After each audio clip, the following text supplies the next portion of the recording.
Yaqinda bir tanishim ajoyib gap aytib qoldi. Juda buzuq bo'lganman, ko'p yomon ishlar qilganman.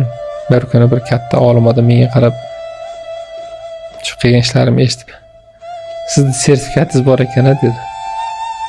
Hayron bo'ldim, qanaqa sertifikat? Yo'q, siz sertifikatingiz bo'lsa kerak, aniq bo'ldi. Nima deyapsiz? Bu sertifikat yo'q odam unaqa ish qilmaydi. Tushuntiribroq gapiring. Sizda falonchiyev shu yili, shu kuni, shu soatda o'ladi degan sertifikatingiz bor ekan, qo'lingizga guvohnomangiz. Unaqa sertifikatingiz bo'lmaganda siz bu ishlarni qilmas edingiz. Aniq bilasizki, shu bir oy qolganda xullas hammasini to'xtatdim, Xudo, men tavba qildim, endi sen tarafga ketdik. Qabul qil meni debdim. Tayyorlanib olasiz ekan, bir oy qolganda hammasini to'xtatasiz ekan. Desa, "Yo'q, men unaqa sertifikatim ustimdan sovuq suv quyganda qaltirab qoldim" dedi. "Unaqa sertifikatim yo'q" desa, "Sertifikating bo'lmasa bunaqa yurish nima yurish" demak. O'shani hech esdan chiqarmaslik kerak. Biz 87-minutga kelib bo'lganmiz hammamiz.